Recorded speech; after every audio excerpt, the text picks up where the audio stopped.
Welcome back. It's the other guy here to talk to you about another one. Yeah, bro, I'm gonna take a little breather from the bitches real quick, man. Take a little breather from the bitches. This on some man shit. This on some protective shit.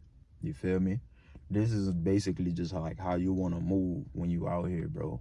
You feel me? Like I said, this is from my experiences and my experiences only. You feel me? But let me go ahead and get right into it. Most your protection out in the road, on the streets or whatever, trust me, it's passive. It's passive.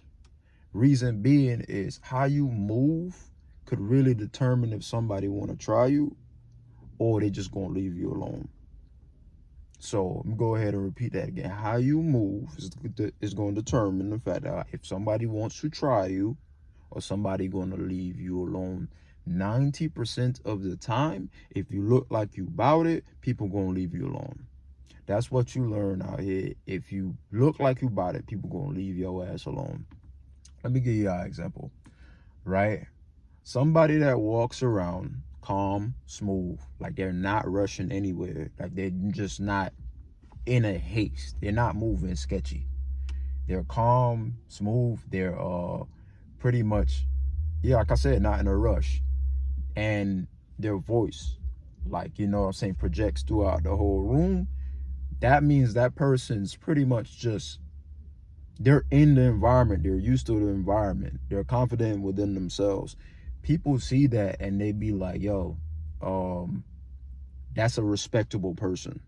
On the contrary, if you're moving around, shuffling around real fast, if you're, you know what I'm saying, looking like you know what I'm saying, checking your surroundings 24/7, and you don't project your voice, you're moving scary. People gonna read that and be like, oh, you don't belong. You know what I'm saying? You scary as hell. Go ahead, like I said, go ahead, right? One thing I know, especially when I'm out, right? Especially when I'm out. There's a quote.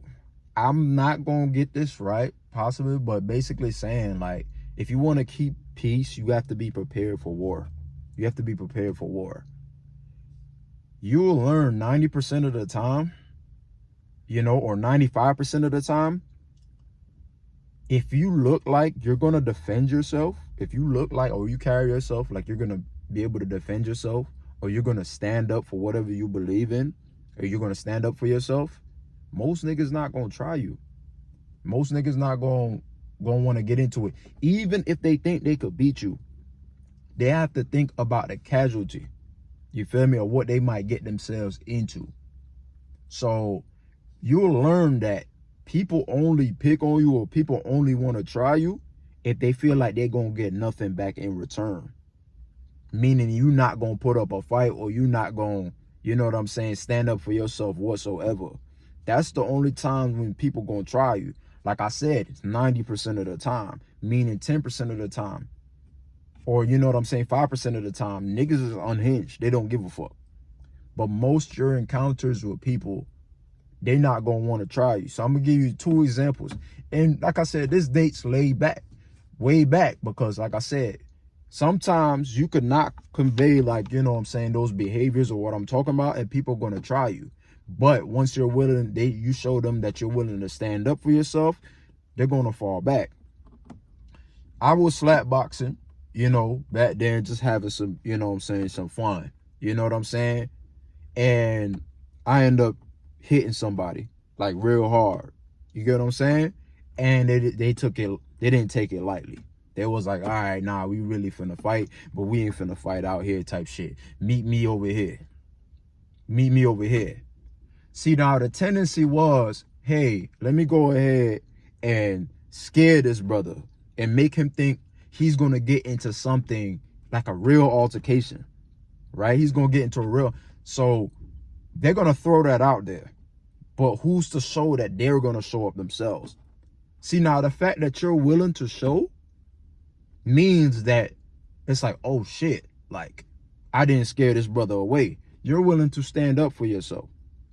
9 times out of 10, they're not going to show, because like I said, even if they think they could whoop you, even if they think they could beat you, they not willing to take the casualty. They not willing to go home with a potential busted lip. Even if you hit them one time, they rather not have a busted lip going home, even if they think they beat you. That's just what it is. Most people aren't trying to get into that level of trouble. So if you walk around, you feel me, you move around, you know, like you confident or whatever you're saying, first of all, people not going to want to try you. And second of all, if they are, you got to be willing to stand up for yourself and see if they going to follow through with it or not. One thing I know when I'm out here in the streets, especially during these times, right? I go out between from the hours, if I'm in like a club or anything somewhere and I'm with my girl, especially when you with your girl, fellas. When I'm out, it's between from the hours 11 and 1 o'clock. That's it. I don't get there no earlier than 11, and I don't leave there no later than 1. Because typically when you find out when you in a club, especially when you with your girl, because when you with your girl, you gonna probably have a good time. Let's keep it real. Even if the spot's slow, they play a tune, you with your girl, you feel me? She grinding up on you, you gonna have a damn good time. The problem is, everybody else, if the spot's slow, people gonna be looking at the people having a good time. You get what I'm saying? So instinctively, you must know, oh, okay, you're gonna draw in attention. You're gonna draw in attention. You're gonna see how people gonna be looking, and they probably gonna be envious of what you got. So typically, I leave there early and I get there late. So we maximize the fun we have, because that's typically when the club or wherever they start to get a little bit more popping. You feel me? People start to come in during them times. It start to get a little bit more flooded them times. It's not super dead, but at the same time, leave early enough, because after 1 o'clock, 2 o'clock, shit like that, shit tends to pop off. You get what I'm saying? So I'm in and out of there before anything could go down. Another thing I basically see too is when people, they're in a club, you know what I'm saying? And they move in groups. They pointing this way, they pointing that way. You see that shit? Just go ahead, pack up and go home, bro. Just go ahead, pack up and go home. You feel me? Like, most of this shit is passive, bro. Most of this shit is just you reading the room. Gas stations. Gas stations I call gateway hoods. Gateway hoods, right? Sketchy shit goes on gas stations. I don't know why, but it is what it is, right? You at a damn gas station and somebody come up to you and talk about some, you know, you got gas or whatever the case is, but just go ahead and say you don't smoke. Don't say, yeah, say you don't smoke. I don't give a fuck if you got some in your car. You feel me? Just go ahead and say you don't smoke. And when you do that, right, check if they looking left and right. You feel me? Check if all that shit, and most importantly, check their feet.